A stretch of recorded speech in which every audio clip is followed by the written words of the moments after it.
Good evening, ladies and gentlemen. This is your well-rounded math teacher, Mr. Picard, and we're in Unit 4. We're working on Video 3, which is factoring. We're going to spend a couple days on factoring. This is the first day. And it says, our learning target is I can factor quadratic expressions. Okay, what is factoring? Basically, it's the opposite of FOILing, or simplifying. When answers will look similar to the original problem above, what we had before we multiplied. So we really don't have a problem there. So I'm going to create one for you here. Let's say we had 2x plus 1 times 3x minus 7. And this is factored. We're multiplying one binomial times another binomial. When you change a problem into a multiplication problem, it's changing it to factored. What we're used to doing is simplifying. So if I simplify this, I'm going to use FOIL to multiply these binomial times a binomial. First, 2x times 3x is 6x squared. Outside terms, 2x times negative 7 is negative 14x. Inside terms, the two inside, 1 times 3x is plus 3x. And finally, the last term in each binomial, 1 times negative 7 is negative 7. We can simplify by adding these two terms inside here. This is 6x squared. Looks like minus 11x minus 7. You are going to be getting problems like this and being asked to find the factors that would produce that simplified answer. So this is factored right here. When you're multiplying two things, this is simplified. So today I'm going to teach you how to work backwards, to unsimplify it or to factor it. Okay, a couple of things. GCF. GCF is just greatest common factor.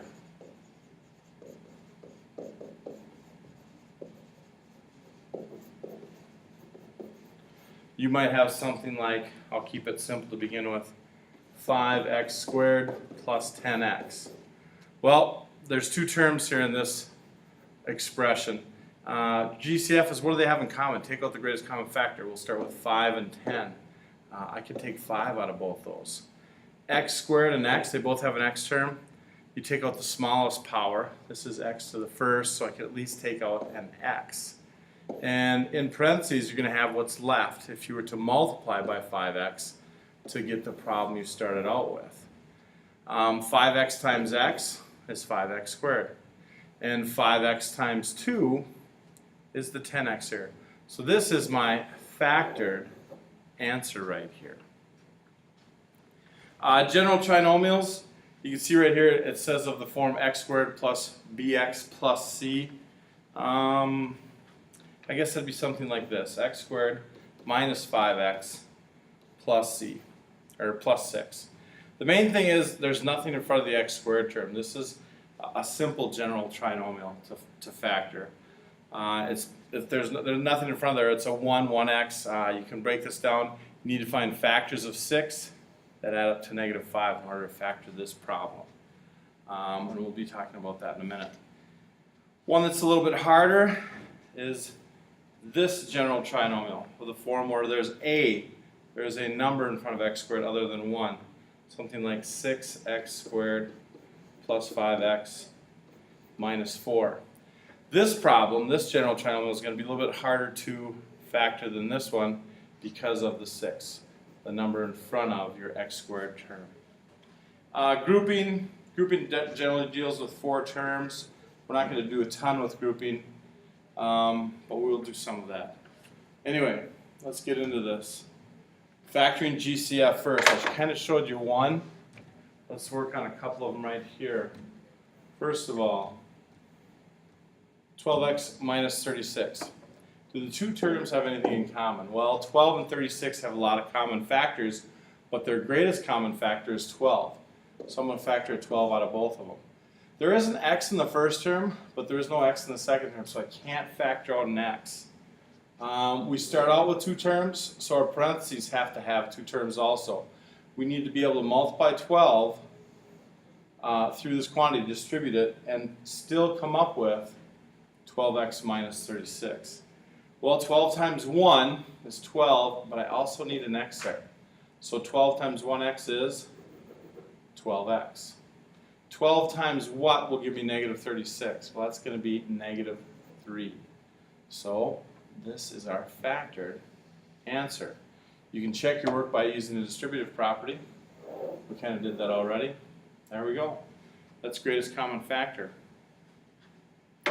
Moving on over to number 2 here. Well, we have two terms again. 8x squared and 16x. They both have an x, so I'm going to take an x out. But first we always work with the coefficients, the numbers in front. 8 and 16. 2, yes. 4, yes. But their greatest common factor is 8. I have an x squared, and this is basically x to the first. You always take out the smallest power. Factor out the smallest power. Because I can't factor an x squared out of x to the first. So I'm taking an 8x out of both terms, basically dividing it out. Well, what would I multiply 8x here by to get 8x squared? It'd be 1x or just x. X times x is going to give you that x squared right there. 16x, the only thing we need here is a 2. 8 times 2 is 16, and you already have the 1x here, so you don't need another x on the end of this. If you were to distribute this, you would end up with what we originally started out with, and that's 8x squared plus 16x. So this is my factored answer. How many factors do I have? 2. One of them is the 8x, and then being this is in parentheses, that is considered one factor. That x plus 2 is considered one factor. Okay. You can hit pause and maybe try this by yourself. I'm going to show it to you right now. 13, first of all, and 39 and 13, I can factor 13 out of both of them. X squared and x, once again I can take out an x. So I need two terms inside here. 13 times 3 is 39, and I do need another x here. X times x is going to give me this x squared. 13x times what will give me 13x? There has to be a term here. Some people put 0, cancel out. It's just simply 1. 13x times 1 is 13x. Remember, if you start out with two terms, which we did, you have to have two terms inside your parentheses. So this is factored. Over here we have three terms. You're still checking for greatest common factor always first, whenever you're factoring anything, basically. Look at your three terms. There's an x in all of them, so I'm going to have to take out some x term. But we have 5, 20, and 40. Well, 5 divides into all of them evenly. X to the 7th, x cubed, x squared. X squared is my smallest power, so the most I can take out is an x squared out of all three of them. So first of all, 5x squared times what is going to give me 5x to the 7th? Well, 1 times 5 is 5, but x to the 5th. We add exponents when we multiply like variable terms. 2 plus 5 is 7, so 5x are minus, I'm going to need a 4 and another x. 5x squared times negative 4x gives me negative 20x cubed. Plus, looks like we need an 8. We already have an x squared here, so I don't need another x there, and we're done. We started out with three terms. You should have three terms inside your parentheses. This is my factored answer. I have two factors. One of them is 5x squared. The other one is everything inside the parentheses. So a little GCF. Now we're going to jump into general trinomials. Okay. Find two numbers that give you a product of C and a sum of B. Okay, what do they mean by that? This is a general trinomial. It's in the form we're looking for. General trinomials have an x squared term, an x term, and a constant. I have my x squared term, and my constant. Right now, my B term is equal to 6, and my C term is equal to 8. Basically, you want to find factors of 8 that add up to 6. What do you mean by that, Picard? Well, when we're factoring general trinomials, it's It's going to be the product of two binomials. Your first two terms are pretty simple. What can you multiply to get x squared? Well, x and x. So if I was foiling this, first times first, x times x would give me my first term, x squared. Anyway, what's going to be a little bit more work is, hey, our last two terms in each binomial. Well, that's where you get into factors of 8, right here. Well, factors of 8 are 1 and 8, and 2 and 4. That's it. But those two factors have to add up to 6. Well, 1 and 8 add up to 9. 2 and 4 add up to 6. So it's plus 2 and plus 4. And we are good to go. This is factoring general trinomials. Product of two binomials. Okay? If you were to FOIL this out, you'd get x squared plus 4x. Inside would be plus 2x. And the last two terms would be plus 8. If you notice, 4x plus 2x add up to 6x. X squared plus 6x plus 8. This is what we started out with. You can check your work by foiling these, but here's our factored answer. X plus 2 times x plus 4. Okay? Let's try another one. This is a general trinomial. It has an x squared term, an x term, and a constant, the 12.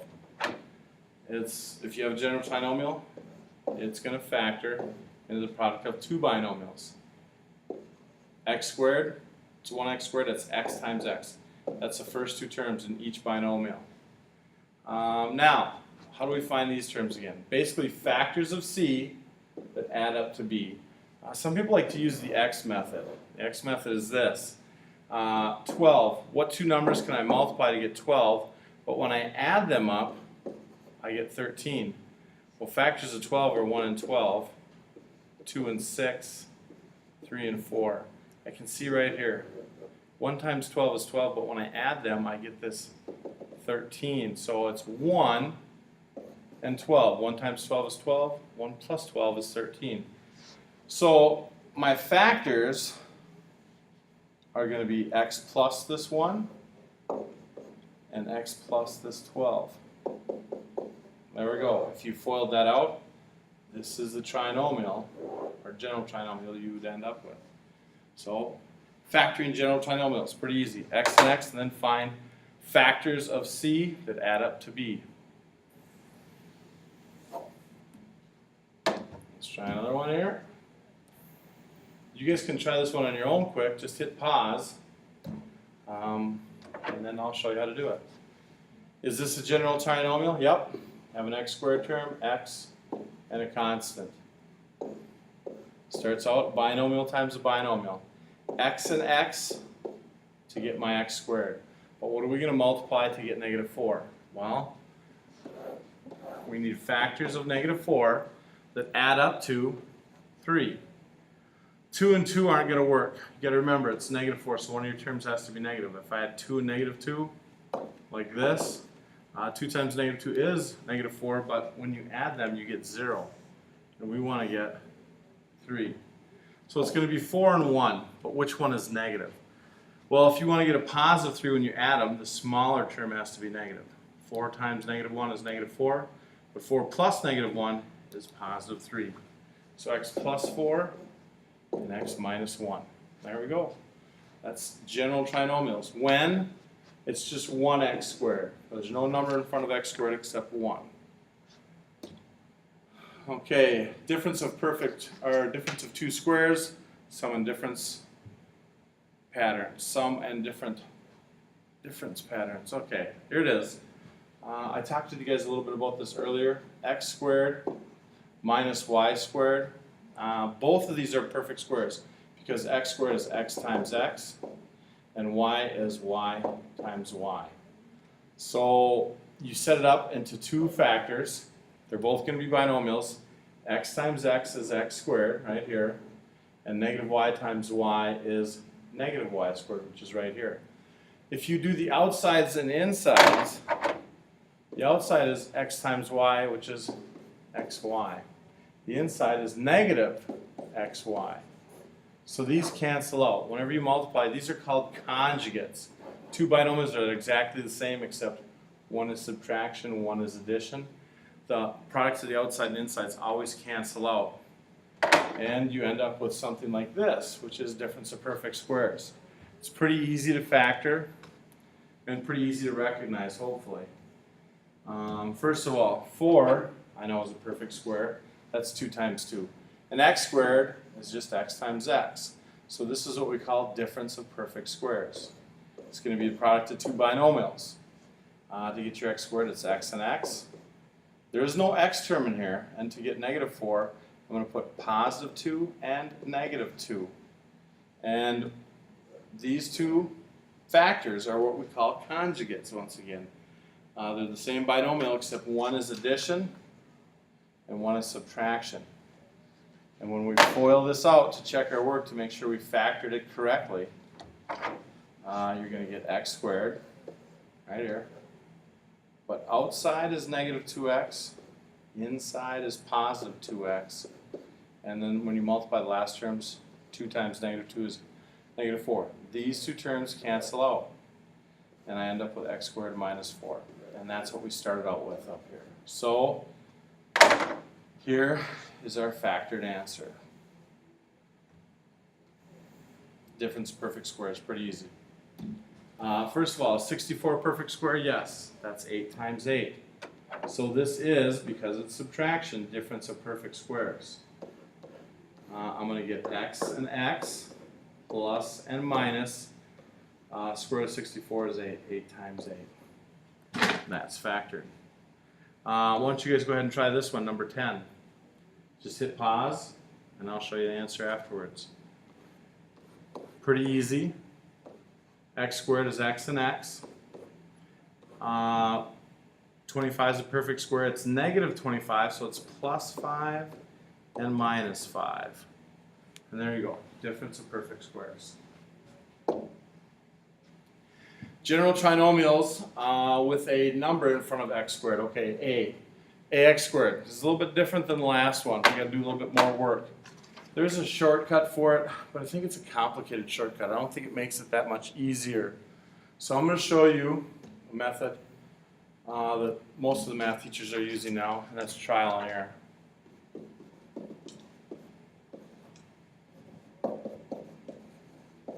Okay, here's trial and error.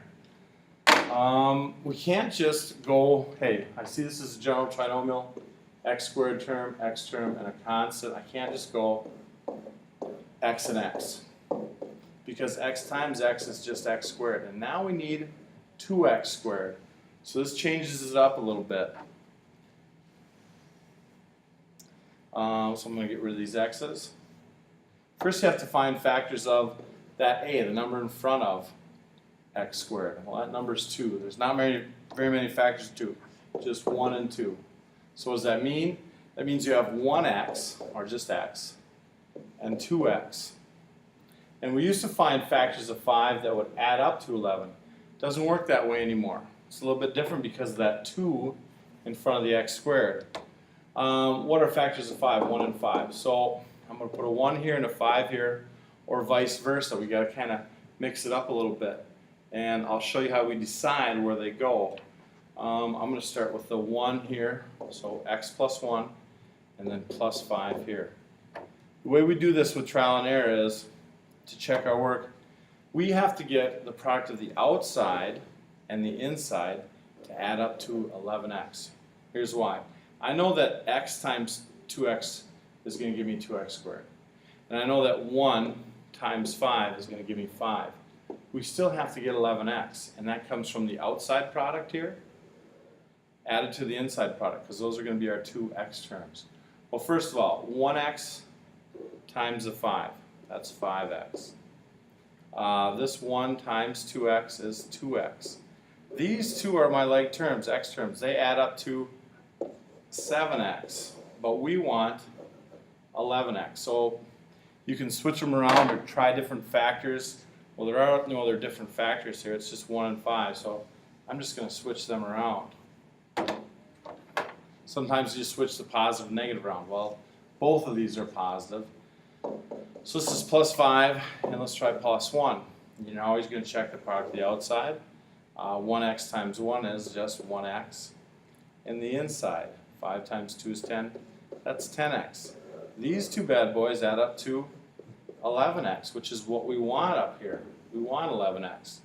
So this is factored correctly using trial and error. Sometimes you get it the first time. Sometimes it takes a while to figure these out. But we're going to practice these for a couple days anyway. If you want to see the shortcut, you can ask me about it. But if there's a number in front of your x squared term, and that number in this case is 3, you're going to be using trial and error. You also check all three terms. Do they have any common factors? 3, 4, and negative 7 don't. So we go right to trial and error. What are factors of 3? 1 and 3. So it's going to be 1x and 3x. Okay? Whoops. Almost forgot my x there. Factors of negative 7 now. Well, it's 1 and 7, but one of them has to be negative. So you could say negative 1 and positive 7, or 1 and negative 7. Sometimes you can figure out the negatives later, but we only have one factor, 2 factors of negative 7, so we're going to go with that. And I'm just going to try something. I'll say, how about negative 7 and positive 1? So we'll use this one first. And I know that my x times 3x is going to give me my 3x squared, and I know that negative 7 times 1 is going to give me my negative 7. We need to make sure that the outside product, which is 1x, and the inside product, which is negative 21x this time, negative 7 here, times positive 3 is negative 21x, that has to add up to negative 4. This adds up to negative 20x, taking the difference there because one's negative and one's positive. That doesn't work. And even if we switch this to a negative 1 and a positive 7, that would give us positive 21 and negative x. This is a positive 20x. It's still not even close to negative 4x. So I'm going to switch this up a little bit and put the 7 on the other side and see what happens then. So let's go with 1 and 7. I'll say plus 7, this one right here, and negative 1. Okay, the outside product is going to give me 7x. The inside product is going to give me negative 3x. This adds up to positive 4x. So I'm close. I want negative 4x. The only difference here, I'd have to switch the positive and negative, so I'd make this positive 1x. And let's go negative 7. So now I get negative 7x, positive 3x. When I add these two together, I get my negative 4x, which is what I want. So this is factored. Good. Some mixed practice. Let's look at this first one here. Could be any form here. I notice there's 3 terms, so it could be a general trinomial. Actually, it is a general trinomial. I have an x squared, an x, and a constant. But can I factor anything out of all 3 terms? You should always check GCF first. And no, I can't take an x out of all 3 terms, and it's just 1x squared to begin with. Now, it is 1x squared, so I can go right into, I don't have to use trial and error here. I can go right into x and x. And this is where I'm going to find factors of negative 36 that add up to 5. 36, 1 and 36, 2 and 18, 3 and 12, 4 and 9, 5, 6, that's about it. Oh, 6 and 6. Now remember, we have negative 36 here. So one of these factors has to be negative. So when I add them together, really I'm taking the difference. The difference between 1 and 36 is 35. This would be 16. This would be 9. Here, the difference between 4 and 9 is 5. So I'm going to put a 4 here and a 9 here. I want negative 36, so which one has to be negative? I would say being I want a positive 5, I'd make the smaller one negative. Negative 4 times 9 is negative 36. But negative 4 plus 9 is my positive 5. So x minus 4 and x plus 9. And that bad boy is factored. Okay, this one looks like a general trinomial of the form ax squared where there's a number in front of x squared. So this would be trial and error. But the first thing you should always check is, can I factor anything out of all three terms? And I can. I can factor out 2. A lot of times it'll be x cubed, x squared, and x, and you can factor an x term out. But it's just 30, so I can't factor any x's out of that term. So just 2. What I end up with is x squared plus 8 times 2 is 16. I need an x there, plus 15. So I factored a 2 out, and some people say, hey, we're done. But look at the factor that's left inside there, x squared plus 8x plus 15. Can I factor that again? It looks an awful lot like the general trinomial that we factored. So bring that 2 down. Don't lose that 2. Just because you factored it out doesn't mean you get rid of it. And we're going to factor this again. X squared, well, that's x and x. Then I need factors of 15 that add up to 8. I got 1 and 15 and 3 and 5. 3 plus 5 is 8, but 3 times 5 is my 15. So I'd say x plus 3 and x plus 5. So I have 3 factors here. The 2, the x plus 3 because it's in parentheses, and x plus 5. And this does happen once in a while. Okay, not so fast here. Ooh. Well, it looks like I can factor 3 out of all 3 terms. And I would do that. Factor that 3 out so it becomes x squared plus, what do we got, 4x plus 5. We have a general trinomial here. So I'm going to try and factor this again. X and x for the x squared up here. Now I need factors of 5 that add up to 4. Factors of 5. Well, 1 and 5 are the only factors of 5. 1 times 5 is 5, but 1 plus 5 is 6. So what that means is this. This doesn't factor again. So all I can do is factor out that 3. So I'm going to leave my answer just like that. Looks like a regular general trinomial that I can factor again, but we just found out we can't factor it again. So we'll leave it like that. 16 here. Looks a little funky. But this is kind of a general trinomial here.